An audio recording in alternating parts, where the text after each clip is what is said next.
حضرت ربیہ کہتے ہیں حضور نے میری شادی کا بندوبست کیا. حضرت بریدہ اسلمی سے کہا کہ تو اس کے لیے کھجور کی گٹھلی کے برابر سونا لا. حضرت حارثہ بن نعمان سے کہا تو اس کے لیے ایک کمرے کا حجرے کا بندوبست کر. حضرت عثمان غنی سے کہا تو نے ولیمہ کرانا اس کا. فرمایا میں تو تھوڑی نوکری کرتا تھا, مصطفیٰ نے ساری زندگی کا ہی بندوبست فرما دیا. یہ مزدور کے ساتھ حضور کا انداز ہے. پہلے میں نے شروع میں کہا کہ مزدور اس بات کو سمجھتا ہی نہیں کہ اس کا مقام کتنا, وہ اس بات کو جانتا ہی نہیں اللہ نے اسے اعزاز کتنا دیا ہے. ملت کا جوان سب سے پہلے تو کبھی کسی کی جیب کی طرف نہ دیکھے. اور یہ بات یاد رکھ لیں, درجنوں بزرگوں کے ارشادات کی روشنی میں ایک موٹی بات بیان کر رہا ہوں. توجہ ہے میری بات پر؟ جس کی توجہ دوسروں کی جیب پہ ہوتی ہے وہ رسوا ہو جاتا ہے.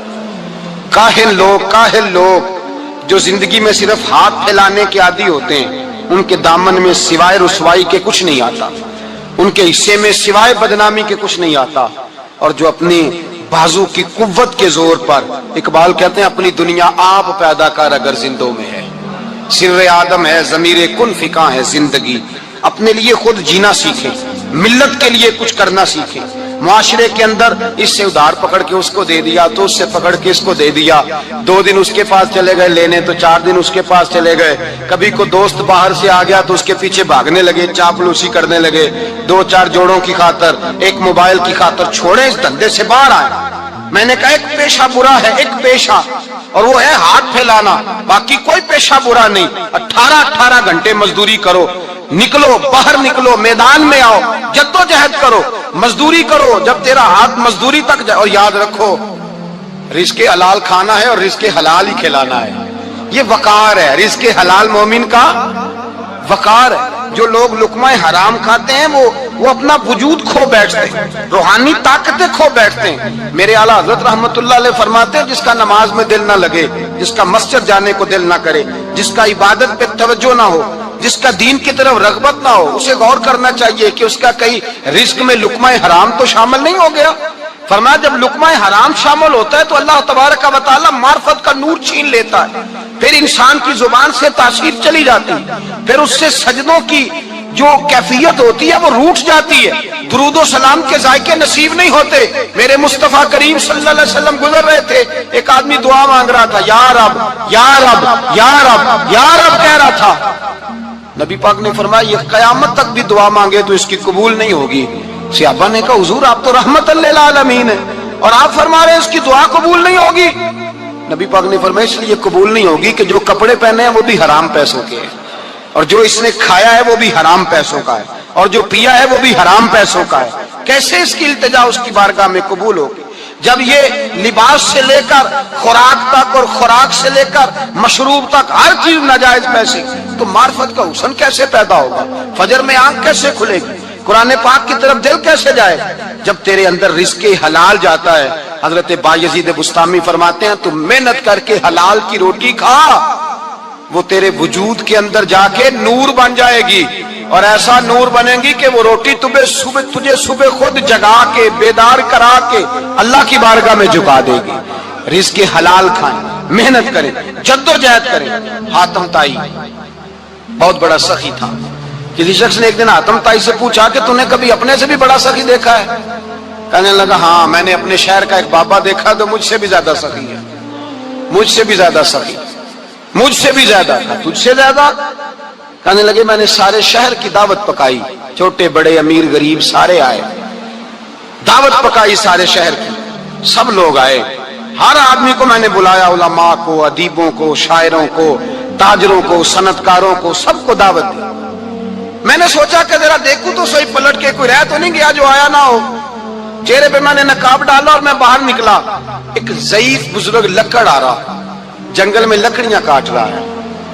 میں اس کے پاس گیا تو میں نے کہا بابا تجھے نہیں پتا آج حاتم طائی کی دعوت ہے, تو نہیں گیا؟ کہنے لگا بیٹا مجھے خبر آئی تھی, اطلاع ملی تھی, پر میں نہیں گیا. تو کیوں نہیں گیا؟ کہنے لگے مجھے ہاتھ کی کمائی کر کے کھانے کا چسکا لگ گیا ہے, مزہ لگ گیا ہے ہاتھ کی کمائی کھانے کا. اب مجھے دوسرے کے دسترخوان پر ذائقہ نصیب, ہمارے معاشرے کا تو المیہ ہے, لوگوں کو لذت ہی دوسرے کے دسترخوان پہ آتی, مفت کی روٹی کا ذائقہ نصیب ہوتا ہے. مجھے اپنے ہاتھ کی کمائی کا ذائقہ لگ گیا ہے, اب میں وہاں نہیں جاتا. کہتے ہیں میں پلٹنے لگا تو بابے نے بلایا, کہنے لگا ادھر آ یار. میں گیا تو اس نے 5 آنے نکالے. کہنے لگا حاتم تائی کا جو بندہ لنگر پکانے والا ہوا نا, یہ 5 آنے اسے دے دینا. حاتم تائی کو ضرورت نہیں میرے پیسوں, تو بڑا امیر آدمی ہے, یہ اس کو دے دینا 5 آنے لنگر والے کو. اور اس کو کہنا بڑے بڑے نیک لوگ آئے ہیں دعوت میں, 5 آنے میرے بھی شامل کر لیں, اور میرے ہاتھ کی کمائی, چلو میری بھی روٹی کوئی کھا لے گا. کوئی اچھا آدمی میرے حصے کے میرے دیے ہوئے پیسوں سے لقمہ کھا لے گا تو اجر مل جائے گا. حاتم تائی کہتے ہیں میں نے کھینچ کے نقاب اتارا اور بابے کو کہا یار سینے سے لگ جا, میں تو مالدار ہو کے سخی ہوں, تو غریب ہو کے بڑا سخی ہے. تو غریب ہو کے بڑا سخی ہے, تیرے اندر اتنی خودداری عزت نفس.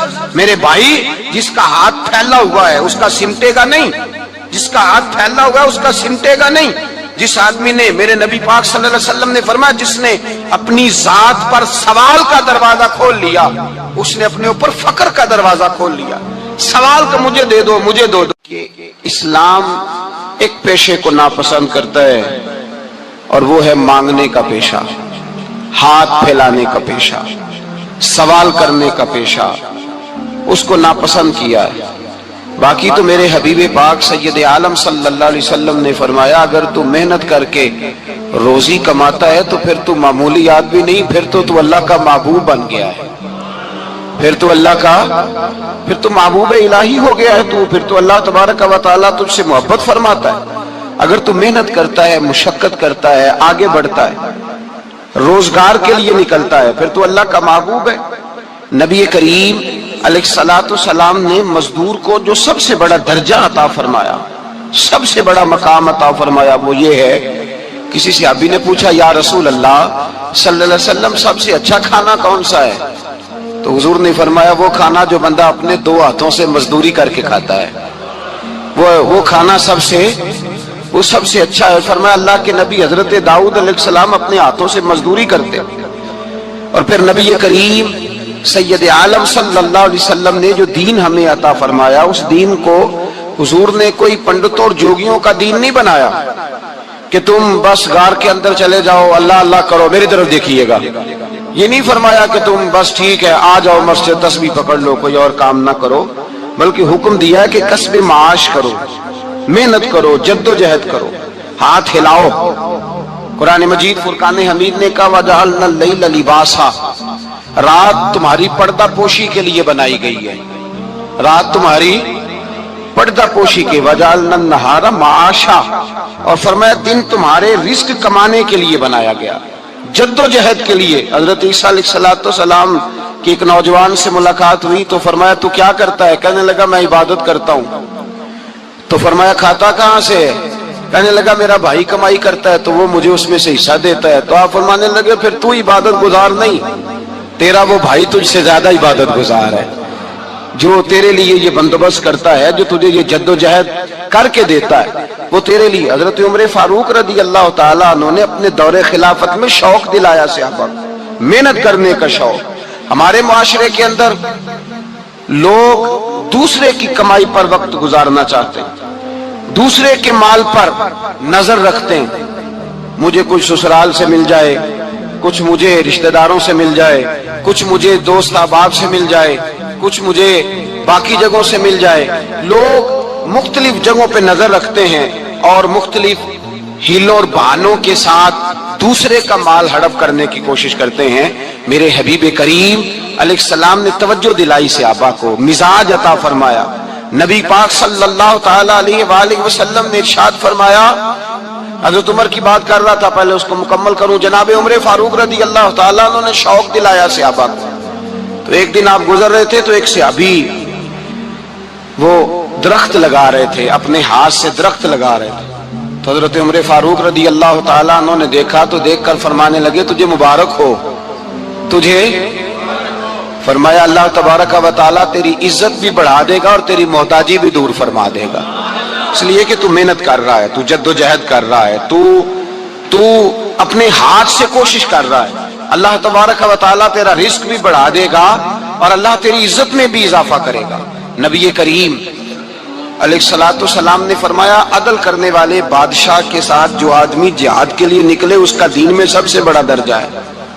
عدل کرنے والے حکمران کے ساتھ جو جہاد کے لیے نکلے اس کا سب سے بڑا درجہ ہے. فرمایا میرا وہ غلام جو صبح سے لے کر شام تک ایک دن رزق حلال کے لیے محنت کرتا ہے، فرمایا ایک پورا سال عدل کرنے والے بادشاہ کے ساتھ جہاد کرنے سے اللہ ایک دیہڑی لگانے والے مزدور کو زیادہ ثواب عطا فرمائے گا.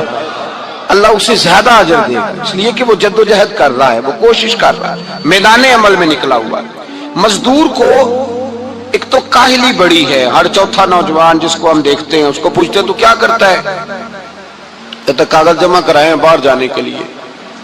تو سالوں بیت گئے، بس وہ نہ کاغذ نکلے نہ صاحب باہر گئے. بھائی کوئی کام کر لیں تو کہتے ہیں میرے ابا جی کو 2-4 کروڑ روپیہ دے دیں گے تو کچھ کر لیں گے، اگر نہ دیا تو پھر دیکھیں گے دائیں بائیں.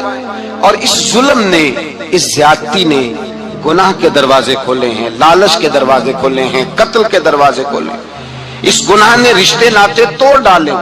لوگ کسی کی ذات سے تو پیار کر ہی نہیں رہے، جیب سے محبت ہو رہی ہے. لوگ دیکھتے ہیں کہ کون سا ایسا طریقہ اختیار کروں کہ بغیر کمائی کے میرے ہاتھ پیسے آئیں. اور خدا کے بندو یاد رکھو، اللہ تبارک و تعالیٰ فرماتا ہے دنیا تجھے کیا دے سکتی ہے، لوگ تو محتاج ہیں، تو محنت کر اور توجہ میری بارگاہ کی طرف رکھ. حضرت عمر فاروق فرماتے ہیں مصطفیٰ کریم صلی اللہ علیہ وسلم نے فرمایا جو توجہ اللہ کی جانب رکھے اور کوشش کے لیے نکل کھڑا ہو، اس طرح پرندہ سویرے بھوکا جاتا ہے شام کو پیٹ بھر کے آتا ہے، اللہ اس بندے کو بھی پیٹ بھر کے روزی عطا فرمائے گا. حضرت حسن بصری رحمت اللہ علیہ تشریف فرما تھے تو ایک نوجوان آیا.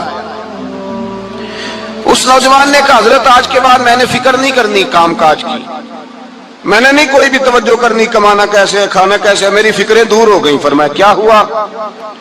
کہنے لگا میں آج جنگل میں مزدوری ڈھونڈنے گیا تھا تو میں نے ایک عجیب انداز دیکھا ہے. ایک شیر نے شکار کیا، اس نے کچھ خود کھایا، کچھ اس نے بانٹا، کچھ تھوڑا سا شکار لے کے وہ گیا. پہاڑ کی چوٹی پر ایک لومڑی بیٹھی تھی، وہ لومڑی دونوں ٹانگوں سے معذور بھی تھی، آنکھوں سے اندھی بھی تھی. اس شیر نے جا کے اس کے منہ کے اندر وہ شکار ڈالا ہے اور لومڑی نے کھایا ہے. کہنے لگا جو رب اندھی اور لنگڑی لومڑی کو پہاڑ پر رزق دے سکتا ہے مجھے بھی دے دے گا، میں نے کوئی کام نہیں کرنا. تو حضرت حسن بصری رحمت اللہ علیہ فرمانے لگے کتنی چیزیں دیکھی تو نے، ایک شیر اور ایک لومڑی. فرمانے لگے تو نے لومڑی بننے کا پروگرام بنایا، شیر بننے کا کیوں نہیں بنایا؟ تو شیر بننا، خود بھی کھا دوسروں کو بھی کھلا، تو نے لومڑی بننے کا پروگرام بنایا ہے. مزدوروں گویا حضرت حسن بصری فرما رہے ہیں کہ مزدور لومڑی نہیں ہوتا، مزدور تو شیر ہوتا ہے. مزدور تو یہ تو شیر ہوتا ہے، شیر. اس کا مالک جو جس نے اس کو دیہڑی پہ رکھا ہے وہ بھی مزدور کی کمائی کھا رہا ہوتا ہے، وہ بھی مزدور کی. تو مزدور تو شیر ہے. انہیں سر جھکا کے نہیں جینا چاہیے، انہیں سر اٹھا کے جینا چاہیے. یہ تو بڑے قیمتی وجود کے لوگ ہیں جو مزدوری کرنے نکلتے ہیں، ان کے کچھ حقوق ہیں، کچھ حقوق. ہمارے حکمران بھی حقوق کا تعین کرتے ہیں، کہتے ہیں 15,000 سے زیادہ، یہ جو بجٹ آیا ہے نا اس میں 15,000 سے زیادہ، کہتے ہیں مزدور کی تنخواہ 15,000 ہونی چاہیے. کتنی جی 15,000 سے کون سا گھر چلتا ہے؟ ویسے مولویوں کی بھی اتنی ہے، اور میرے خیال ہے کم مولویوں کی 15,000 ہے، 10 کے قریب ہی ہے. اور اس کو بھی کہتے ہیں کہ تو بڑا کھاتا ہے، ارادہ ہے عید کے بعد تجھے چھٹی کرا دی جائے، بڑے خرچے ہیں تیرے مولوی. 15,000 روپیہ تنخواہ مزدور کی، گزارا ہوتا ہے؟ آؤ میں تمہیں وہ اس بارگاہ پہ لے جاؤں جس نے سب کو شانیں عطا فرمائی ہے. حضرت ابوبکر صدیق رضی اللہ تعالیٰ عنہ خلیفۃ المسلمین بنے، خلیفہ بنے تو سویرے جس رات خلیفہ بنے سویرے سر پہ ٹوکری رکھی، منڈی کی طرف جا رہے ہیں. حضرت عمر فاروق رضی اللہ تعالیٰ عنہ مولا علی شیر خدا کو کسی نے بتایا کہ وہ تمہارا خلیفہ تو جا رہا ہے مزدوری کرنے، وہ تو جا رہا ہے کمائی کرنے. حضرت علی شیر خدا مولا کائنات جناب فاروق اعظم دونوں نے رستے میں روکا کہ ابو بکر کہاں جا رہے ہو؟ فرمانے لگے کام کرنے جا رہا ہوں، مزدوری کروں گا، منڈی میں جاؤں گا، تجارت کرتا تھا اس کو جاری رکھوں گا، بچوں کا پیٹ بھی تو پالنا ہے.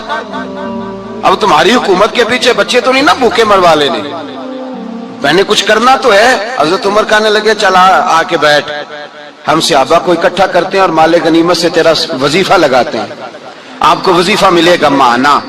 تو آپ